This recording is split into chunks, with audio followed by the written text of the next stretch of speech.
नमस्कार मित्रों, desire point channel के एक नए वीडियो लेक्चर में मैं हूं अमित दुबे। और आज के इस वीडियो लेक्चर में हम कक्षा 12 इंग्लिश पोएट्री के थर्ड चैप्टर का अध्ययन करने वाले हैं, जिसका नाम है कीपिंग क्वाइट और इसके लेखक हैं पैब्लो नेरूदा। चैप्टर को स्टार्ट करने से पहले मैं आपसे एक छोटा सा प्रॉमिस करता हूं कि जब ये वीडियो लेक्चर कंप्लीट होगा तो आपके लिए ये चैप्टर धुआं होने वाला है, यानी आज के बाद इस चैप्टर में आपके लिए कोई भी डाउट शेष नहीं रहेगा। चलिए अपनी पोएम पर चलते हैं। देखिए, कीपिंग क्वाइट मतलब होता है शांत रहना। ठीक है, हमारी पोएम कुछ यहाँ से शुरू होती है। कहते हैं कि नाउ मतलब अब। देखिए, ये पोएम किस बारे में है, सबसे पहली बात तो ये है। तो आसान शब्दों में, एकदम सरल भाषा में अगर मैं आपसे कहूँ तो इस पोएम में केवल इतना सा कहा गया है कि हम अपने जीवन में संघर्ष करते हुए इतना ज़्यादा व्यस्त हो जाते हैं कि हम अपने खुद के लिए भी टाइम नहीं निकाल पाते, हम खुद को भी समय नहीं दे पाते, हम ये नहीं समझ पाते कि हमारी खुशी किस चीज़ में है। हम दुनिया को देखते हुए संघर्ष करते रहते हैं, मेहनत करते रहते हैं। तो यही चीज़ यहाँ पे इस पोएम में समझाने की कोशिश की गई है। और भी बाकी बातें हैं, बट मुख्य रूप से इसी बात पर गौर किया गया है। कहते हैं कि नाउ मतलब होता है अब, वी मतलब हम, विल काउंट, काउंट मतलब होता है गिनना, 12 मतलब 12। तो नाउ मतलब अब, वी विल काउंट हम गिनेंगे, टू 12 12 तक। अब हम 12 तक गिनेंगे। एंड मतलब और, वी मतलब हम, विल ऑल सभी, कीप स्टिल, कीप स्टिल मतलब शांत रहेंगे। एक तरह से स्टिल का मतलब होता है स्थिर रहना। ठीक है, आप ऐसे भी कह सकते हैं, बट यहाँ पे मतलब है कि हम सभी शांत रहेंगे, यानी हम में से कोई भी कुछ भी नहीं बोलेगा। ठीक है, तो now we will count to 12, अब हम 12 तक गिनेंगे। And we will all keep still, और हम सभी शांत रहेंगे। ठीक है, आपके अध्यापक ऐसे भी पढ़ा सकते हैं कि हम सभी स्थिर रहेंगे, लेकिन जो स्थिर का मतलब है उसका मतलब है कि स्थिर से यहाँ पे तात्पर्य है कि हम सभी शांत रहेंगे, यानी हम में से कोई भी कुछ नहीं बोलेगा। फॉर वंस केवल एक बार, फॉर वंस मतलब होता है केवल एक बार। ऑन द फेस, फेस मतलब होता है चेहरा, ऑफ द अर्थ पृथ्वी के। तो केवल एक बार, ऑन द फेस चेहरे पर, ऑफ द अर्थ पृथ्वी के, केवल एक बार पृथ्वी के चेहरे पर। अब ये जो फेस वर्ड है, इसका क्या मतलब है कि भाई पृथ्वी का चेहरा किसने देखा, किसी ने नहीं ना। तो यहाँ पे जो फेस का तात्पर्य धरातल से है, जिस पर हमने अपने मकान बनाए हैं, जिस पर हम खड़े हैं। ठीक है, तो जो पृथ्वी का धरातल है उस पर। तो फॉर वंस केवल एक बार, ऑन द फेस चेहरे पर यानी धरातल पर, ऑफ द अर्थ पृथ्वी के, केवल एक बार पृथ्वी के चेहरे पर। दूसरे शब्दों में, केवल एक बार पृथ्वी के धरातल पर। लेट्स नॉट स्पीक, कुछ भी नहीं बोलते हैं। लेट्स नॉट चलो कुछ भी नहीं बोलते हैं। इन एनी लैंग्वेज किसी भी भाषा में, यानी किसी भी भाषा में लेट्स नॉट स्पीक नहीं बोलते हैं। अब लेट्स नॉट स्पीक इसको कैसे पढ़ेंगे कि लेट्स नॉट स्पीक चलो नहीं बोलते हैं। इन एनी लैंग्वेज किसी भी भाषा में, चलो किसी भी भाषा में नहीं बोलते हैं। लेट्स स्टॉप चलो रुक जाते हैं। फॉर 1 सेकेंड केवल एक क्षण के लिए, एक सेकंड के लिए, एक पल के लिए, यानी आप सेकंड ही कहेंगे। तो चलो एक सेकंड के लिए रुक जाते हैं। एंड नॉट मूव, और मूव नहीं करते और हिलाते नहीं हैं। और आर्म्स अपनी भुजाओं को, शो मच इतना ज़्यादा, और अपनी भुजाओं को इतना ज़्यादा नहीं हिलाते हैं। एक बार फिर से रिवीजन करेंगे, फिर आगे चलेंगे। तो now we will count to 12 and we will all keep still. तो अब हम 12 तक गिनेंगे। And we will all keep still, और हम सभी शांत रहेंगे, यानी दूसरे शब्दों में यहाँ पे कह रहे हैं कि हम सभी स्थिर रहेंगे। For once on the face of the earth, केवल एक बार धरती के चेहरे पर, यानी धरती के धरातल पर। Let's not speak in any language, चलो किसी भी भाषा में नहीं बोलते हैं। लेट्स स्टॉप फॉर 1 सेकेंड, चलो एक सेकंड के लिए रुक जाते हैं। एंड नॉट मूव, और नहीं हिलाते। और आर्म्स अपनी भुजाओं को, सो मच इतना ज़्यादा, और अपनी भुजाओं को इतना ज़्यादा नहीं हिलाते हैं। यहाँ पे तात्पर्य यह है कि आप कोई भी क्रिया ना करें। ठीक है, क्लियर हो गया। आगे अब देखिए, कह रहे हैं कि जब हम सभी शांत हो जाएंगे, हम सभी रुक जाएंगे तो कैसी स्थिति हो जाएगी। कहते हैं कि इट वुड बी, ये होगा एन एक्सोटिक मोमेंट। एक्सोटिक का मतलब होता है अनोखा, तो ये एक अनोखा मोमेंट मतलब होता है क्षण। तो it would be an exotic moment, ये एक अनोखा क्षण होगा। क्लियर है यहाँ तक। दूसरी लाइन, विदाउट रस, बिना रस के, रस मतलब होता है भीड़ भाड़, तो बिना भीड़ भाड़ के भाई सभी लोग रुक जाएंगे, सभी लोग स्थिर हो जाएंगे, तो भीड़ भाड़ तो समाप्ति हो जाएगी ना। तो it would be an exotic moment, यह एक अनोखा क्षण होगा। विदाउट रस, बिना भीड़ भाड़ के। विदाउट इंजन्स, बिना इंजन के। अब इंजन का मतलब यहाँ पे मशीनों से है। ठीक है, तो जिसमें भाई मशीन इंसान ही चलाता है, तो जब इंसान शांत हो गया, इंसान रुक गया, तो मशीनें भी रुक जाएंगी। तो ये पहली लाइन हो गई ना। अब दूसरी वाली, ये तीसरी और चौथी ध्यान से समझिएगा एक बार फिर से कि it would be an exotic moment, यहाँ एक अनोखा क्षण होगा। विदाउट रस, बिना भीड़ भाड़ के। विदाउट इंजन्स, बिना मशीनों के।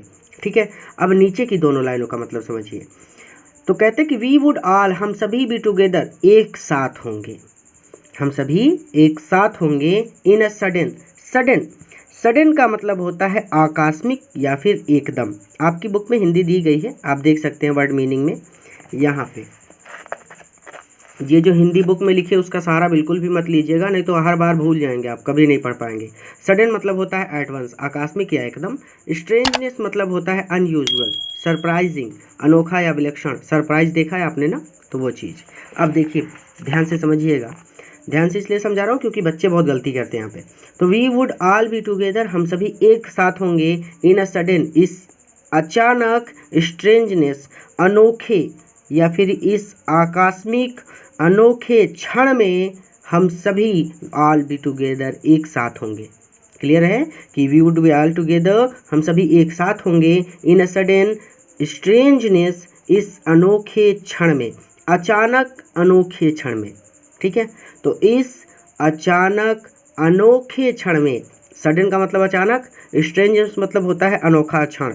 ठीक है, तो इस अचानक अनोखे क्षण में we would all be together, हम सभी एक साथ होंगे।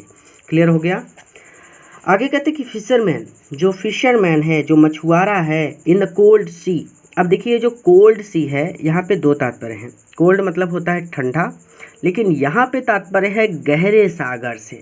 ठीक है, तो गहरे सागर में, सी मतलब समुद्र, तो फिशरमैन इन द कोल्ड सी, मछुआरा इन द कोल्ड सी, गहरे सागर में। वुड नॉट हार्म, हार्म मतलब होता है चोट पहुंचाना, नुकसान पहुंचाना। वेल्स मतलब होता है वेल, मछली। आप सभी नाम से परिचित होंगे, बट यहाँ पे नॉर्मली हम मछली कह सकते हैं। ठीक है, तो फिशरमैन इन द कोल्ड सी, ठंडे सागर भी कह सकते हैं, गहरे सागर भी कह सकते हैं। ठीक है, तो ठंडे सागर में मछुआरे वुड नॉट हार्म, चोट नहीं पहुंचा पाएंगे, वेल्स, वेल मछलियों को। तो वेल मछलियों को ठंडे सागर में मछुआरे चोट नहीं पहुंचा पाएंगे या फिर नुकसान नहीं पहुंचा पाएंगे। क्लियर है। एंड, और द मैन, और वो व्यक्ति, गैदरिंग साल्ट, जो नमक इकट्ठा कर रहा है। गैदर मतलब इकट्ठा करना, साल्ट मतलब नमक।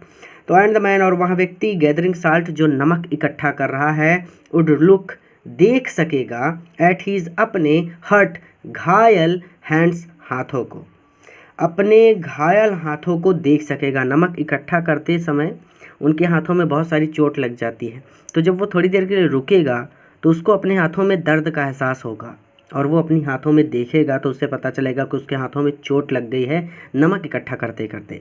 ठीक है, क्लियर हो गया यहाँ तक। तो फिशरमैन इन द कोल्ड सी, मैं बार बार पढ़ा रहा हूँ क्योंकि डाउट्स नहीं चाहता मैं, पोएम इंपॉर्टेंट है परीक्षा के दृष्टिकोण से। ठीक है, तो fisherman in the cold sea, गहरे सागर में या ठंडे सागर में मछुआरे would not harm whales, whale मछलियों को नुकसान नहीं पहुंचा पाएंगे। And the man gathering salt, और वह व्यक्ति जो नमक इकट्ठा कर रहा है, वुड लुक, देख सकेगा, एट हिज हर्ट हैंड्स, अपने घायल हाथों को। अगली पंक्ति भी बहुत इंपॉर्टेंट है, ध्यान से समझिएगा, कई बार बच्चों को समझ नहीं आती।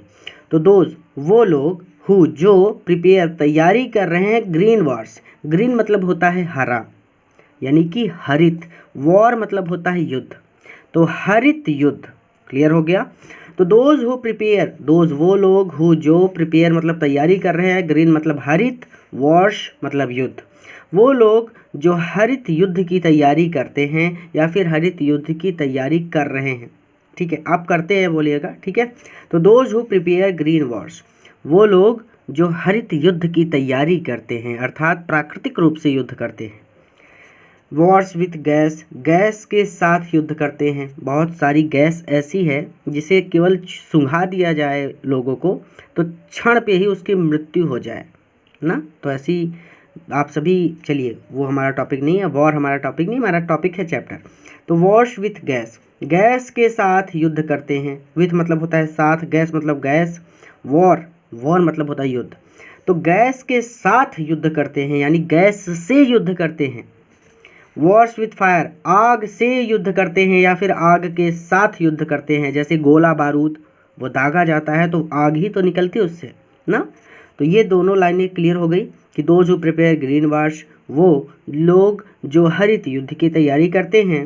वॉर्स विथ गैस, जो गैस के साथ युद्ध करते हैं या फिर गैस से युद्ध करते हैं। वॉर्स विथ फायर, आग से युद्ध करते हैं। तो विक्ट्री, तो उन्हें जीत मिलती है विथ नो सर्वाइवर्स, बिना सर्वाइवर के। अब सर्वाइवर कौन है? जैसे दो सेनाओं में युद्ध हुआ तो उस युद्ध के बाद जितने लोग मर गए वो तो क्लियर, उनको तो साफ कर दिया, लेकिन जो जीवित बच जाते हैं उनको बोलते हैं कि युद्ध से ये लोग सरवाइव कर गए, जिंदा बच गए। तो युद्ध में जिंदा बचे लोगों को बोलते हैं सर्वाइवर। तो विक्ट्री, जीत हासिल करते हैं विथ नो सर्वाइवर, बिना बचे हुए लोगों के। तो बिना बचे हुए लोगों के जीत प्राप्त करते हैं, जीत हासिल करते हैं। उडपुट, उडपुट ऑन, पहन लें क्लीन क्लॉथ्स, साफ कपड़े। यहाँ तक क्लियर है? इसके आगे अब ध्यान से समझिएगा कि those who prepare green Wars, वो लोग जो हरित युद्ध की तैयारी करते हैं, गैस के साथ युद्ध करते हैं, आग के साथ युद्ध करते हैं। और victory with no survivor, no survivor, बिना बचे हुए लोगों के जीत हासिल करते हैं या फिर जीतते हैं। ठीक है, अब आगे क्या कहते हैं कि उडपुट, वो सभी लोग put on clean clothes, clean मतलब साफ, क्लॉथ्स मतलब कपड़े, वो सभी लोग साफ कपड़े पहन लें। एंड वॉक, और टहलें we about with their brothers, उनके भाइयों के साथ, और उनके भाइयों के साथ टहलें इन द शेड, छाया में, डूइंग नथिंग, कुछ भी ना करते हुए। ये भी क्लियर हो गया कि would put on clean clothes, वो सभी साफ कपड़े पहन लें। एंड वॉक, और टहले अबाउट विद देयर ब्रदर्स, अपने भाइयों के साथ, इन द शेड, छाया में, डूइंग नथिंग, कुछ भी ना करते हुए। अब अगली पंक्ति में लेखक ने बहुत ही बुद्धिमत्ता से उत्तर दिया है, क्योंकि ये सारी चीज़ें लोग अलग स्तर से समझ सकते हैं। तो लेखक ने क्या कहा? लेखक ने कहा कि वाट आई वांट, जो मैं वांट, वांट मतलब होता है चाहना, वाट मतलब क्या, तो जो मैं चाहता हूँ, शुड नॉट बी कन्फ्यूज्ड, उससे कन्फ्यूज मत होना, उससे भ्रमित मत होना। यानी लेखक कह रहे हैं कि वाट आई वांट, जो मैं चाहता हूँ, शुड नॉट बी कन्फ्यूज्ड, उससे भ्रमित नहीं होना चाहिए। यानी आप लोग भ्रमित मत हो जाइए कि मैं बोल रहा हूँ कि जितने भी सैनिक हैं वो सभी साफ कपड़े पहन के अपने भाइयों के साथ छाया में घूमने चले जाएं। आपने बॉर्डर छोड़ दिया तो दूसरे देश की सेना तो आपके देश में घुस जाएगी ना। तो ये चीज़ कह रहे हैं कि ये सब गलत मत समझिए। आप ऐसा नहीं कह रहा कि आप अपना सारा काम धंधा छोड़ दीजिए और अपने हाथों को देखने बैठ जाइए, मछलियाँ मत पकड़ने जाइए, ऐसा नहीं है मेरा मतलब। लेखक क्या कहते हैं? वाट आई वांट, जो मैं चाहता हूँ, शुड नॉट बी कन्फ्यूज्ड, उससे कन्फ्यूज नहीं होना चाहिए, उसे गलत नहीं समझना चाहिए या फिर उससे भ्रमित नहीं होना चाहिए। कई तरह से कह सकते हैं। विथ टोटल इनएक्टिविटी, इनएक्टिविटी मतलब निष्क्रियता, टोटल मतलब संपूर्ण, तो विथ टोटल इनएक्टिविटी, संपूर्ण निष्क्रियता के साथ, लाइफ इज़ व्हाट, लाइफ मतलब कि जीवन, इज़ है, व्हाट मतलब क्या, जीवन क्या है, इट इज़ अबाउट, यह इसी बारे में है। तो संपूर्ण निष्क्रियता के साथ लाइफ इज़ व्हाट, जीवन क्या है, इट इज़ अबाउट, यह इसी बारे में है। जब आपको थोड़ा सा समय मिलेगा, लेखक के कहने का मतलब है कि जब आप दुनिया की भागा दौड़ी से थोड़ा सा शांत होकर बैठेंगे तो आप अपने खुद के बारे में सोचेंगे कि आपका जीवन क्या है, अर्थात आपके जीवन का क्या उद्देश्य है, आपका सपना क्या है, आप क्या हासिल करना चाहते हैं समाज से हटकर। लेखक ये कहना चाहते हैं। क्लियर है? तो विथ टोटल इनएक्टिविटी, संपूर्ण निष्क्रियता के साथ, लाइफ इज़ व्हाट, जीवन क्या है, इट इज़ अबाउट, यह इसी बारे में है। एंड सॉरी आई वांट मैं चाहता हूँ, नो ट्रक कोई लेन देन, कोई लेन देन, नो नहीं चाहता, वांट मतलब चाहना, तो आई वांट नो ट्रक मैं कोई लेन देन नहीं चाहता विथ डेथ मृत्यु के साथ, मैं मृत्यु के साथ कोई लेन देन नहीं चाहता। यहाँ तक क्लियर हो गया। अब इसके आगे समझिएगा, इसको समझिए कि इतना पढ़ लिया तो इसको छोड़ दीजिए, ठीक है, इतना आ गया ना, वीडियो पॉज करके एक बार आप यहाँ तक पढ़ लीजिए। अब इसके आगे समझिए। अब देखिए बहुत बड़ी बात कह रहे हैं कि इफ़ वी, यदि हम, were not so single minded, single minded मतलब एकाग्र, तो यदि हम एकाग्र नहीं होंगे, if we were not so single minded, यदि हम एकाग्र नहीं होंगे, अबाउट कीपिंग आवर लाइफ्स, हमारे जीवन को मूविंग, गतिमान करने के लिए, यदि अपने जीवन को गतिमान करने के लिए, गतिमान करने से तात्पर्य है कि आगे बढ़ाना, जो हम चाहते हैं वो प्राप्त करने के लिए, तो if we were not so single minded, यदि हम एकाग्र नहीं होंगे, about keeping our lives moving, हमारे जीवन को गतिमान करने के लिए, एंड फॉर वंस, और केवल एक बार के लिए, कुड डू नथिंग, कुछ भी नहीं करेंगे, और केवल एक बार के लिए कुछ भी नहीं करेंगे, तो जब हम सब कुछ नहीं करेंगे तो क्या होगा, तो परहैप्स शायद ह्यूग साइलेंस, एक ह्यूग विशाल साइलेंस मतलब चुप्पी, तो शायद एक बहुत बड़ी चुप्पी या एक बहुत बड़ी शांति, माइट इंटरप्ट बाधा डाल दे, इंटरप्ट मतलब होता है बाधा डालना, दिस सैडनेस इस दुख में। अब दुख क्या है, ऑफ नेवर, कि हम नेवर कभी भी नहीं अंडरस्टैंडिंग समझ पाते आवर सेल्फ स्वयं को, कि हम स्वयं को कभी भी नहीं समझ पाते, और इस बात से हम दुखी होते हैं। हम खुद नहीं समझ पाते कि हमारे जीवन का उद्देश्य क्या है। आपको तो अभी 12th का पेपर देना है, तो आपके जीवन का उद्देश्य है कि बस बोर्ड पास करना है, लेकिन जब आप थोड़े से और आगे जाएंगे तब जीवन के उद्देश्य अब नहीं, जबकि जब आपकी एज 25 प्लस हो जाएगी तो अच्छी खासी नौकरी के लिए आपको संघर्ष करना है, फिर बीवी बच्चों के लिए संघर्ष करना है, माता पिता के लिए संघर्ष करना है, तो जीवन संघर्षमय हो जाता है। तो वहाँ पे हम ये नहीं समझ पाते कि आखिर हमारे जीवन का क्या उद्देश्य है, हम क्या चाहते हैं। तो वही चीज़ यहाँ पे लेखक कह रहे हैं कि जो सैडनेस है, जो दुख है, कि हम खुद को ही नहीं समझ पा रहे कि हमको क्या चाहिए, हम बस काम किए जा रहे हैं, 7 बजे से 9 बजे तक पढ़ना है, या फिर आप ऐसे कर सकते हैं कि 10 बजे से 4 बजे तक ऑफिस में रहना है, काम करना है, बस डेली का वही रूटीन है ना। तो ये चीज़ लेखक कह रहे हैं यहाँ पे, समझने की बात है बस। तो माइट इंटरप्ट दिस सैडनेस, तो शायद यह सैडनेस, इस दुख में ये बाधा डाल दे, of never understanding our self, कि हम स्वयं को कभी भी समझ नहीं पाते, एंड ऑफ थ्रिएटिंग, थ्रेट मतलब होता है डराना, एंड ऑफ थ्रेटिंग, और हम डराते रहते हैं आवर सेल्फ स्वयं को, विथ डेथ मृत्यु से, और हम स्वयं को मृत्यु के भय से डराते रहते हैं।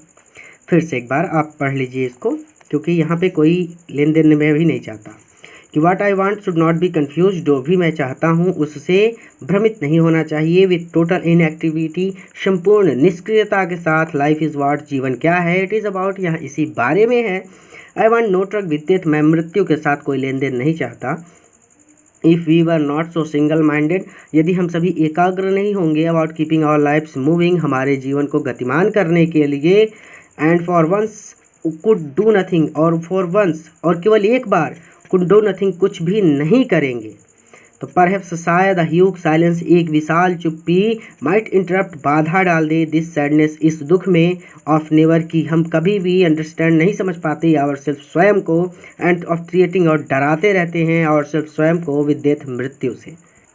तो परहैप्स मतलब होता है शायद, अर्थ मतलब पृथ्वी, कैन मतलब सकती है, टीच मतलब सिखा सकती है, अस मतलब हमें, तो परहैप्स द अर्थ, शायद पृथ्वी, कैन टीच अस, हमें सिखा सकती है, शायद पृथ्वी हमें सिखा सकती है, एज वेन, क्योंकि जब, एवरीथिंग हर चीज़, सीम्स डेड मृत सीम्स होती है, मृत दिखाई देती है, क्योंकि जब हर चीज़ मरी हुई दिखाई देती है, जैसे पतझड़ के समय पेड़ों से सभी फूल पत्तियां झड़ जाती हैं, तो वो पेड़ पौधे जो होते हैं ऐसा लगता है कि जैसे मृत हो गए हैं, उनकी सिर्फ डालियां सूखी सूखी रह गई हैं बस। लेकिन जैसे ही वसंत ऋतु आती है, सेम वही पेड़ पौधे हरी पत्तियों से, सुंदर सुंदर फूलों से खिल उठते हैं। तो वही चीज़ कह रहे हैं कि पतझड़ में तो पेड़ पौधे ऐसे लगते हैं जैसे वो मर गए हों, लेकिन वसंत ऋतु आते ही उनमें नई जान आ जाती है। तो परहैप्स शायद the earth can teach us, पृथ्वी हमें सिखा सकती है, एज वेन क्योंकि जब, एवरीथिंग सब चीज़, सीम्स डेड यानी हर चीज़ मृत दिखाई देती है, एंड लेटर और बाद में, प्रूफ्स सिद्ध होती है, टू बी अलाइव जिंदा और बाद में जिंदा या जीवित सिद्ध हो जाती है। तो उसी तरह से यहाँ पे लेखक ने कह दिया कि उसी तरह से जीवन भी है, हम मृत के समान है, यानी संघर्ष करते ही जा रहे हैं, करते ही जा रहे हैं। थोड़ी देर के लिए जब हम रुकेंगे तो हम अपने बारे में सोचेंगे और फिर नई प्रसन्नता से, नई ऊर्जा से हम अपने काम में आगे बढ़ेंगे। तो perhaps the earth can teach us, शायद पृथ्वी हमें सिखा सकती है, as when everything seems dead क्योंकि जब हर चीज़ मृत दिखाई देती है, and later proves to be alive और बाद में जीवित सिद्ध हो जाती है। तो कहते हैं कि आगे कि नाउ अब आई विल काउंट, मैं गिनूंगा अप टू 12 12 तक। अब मैं 12 तक गिनूंगा, and you keep quiet, and you और आप कीप क्वाइट शांत रहेंगे, स्थिर रहेंगे। Now I will count up to 12, अब मैं 12 तक गिनूंगा, एंड यू कीप क्वाइट और आप शांत रहेंगे या फिर आप स्थिर रहेंगे, एंड आई विल गो और मैं चला जाऊंगा। तो बस, तो यहाँ पर हमारी पोएम पूरी होती है। इस पोएम से आपने क्या सीखा ये चीज़ कमेंट करके ज़रूर बताइएगा, क्योंकि अब आप इतने समझदार हो गए हैं कि लेखक क्या कहना चाहते हैं वो चीज़ आप आसानी से अपने शब्दों में समझ सकें और दूसरों को समझा सकें। कमेंट करने के लिए इसलिए बोल रहे हैं ताकि दूसरे बच्चे जाके आपके विचारों को पढ़ सके और उनके सोचने का दायरा बढ़ सके, क्योंकि हर एक बच्चा कुछ ना कुछ अलग लिखेगा और उससे हर बच्चे यानी जितने भी लोग, बच्चे भी पढ़ेंगे, बड़े लोग भी पढ़ेंगे, तो जो भी पढ़ेगा वो आपके सोचने और समझने का दायरा समझ सकेगा। ठीक है, तो कमेंट जरूर करना, और हाँ अगर नए हैं तो चैनल को ज़रूर सब्सक्राइब करें। इस वीडियो को अपने मित्रों के साथ भी शेयर कीजिएगा ताकि वो भी इससे लाभ ले सकें और वो भी हमारे साथ जुड़ सकें। पूरा वीडियो देखने के लिए बहुत बहुत धन्यवाद। अगले वीडियो लेक्चर में एक नए चैप्टर के साथ हम आपसे फिर मिलेंगे।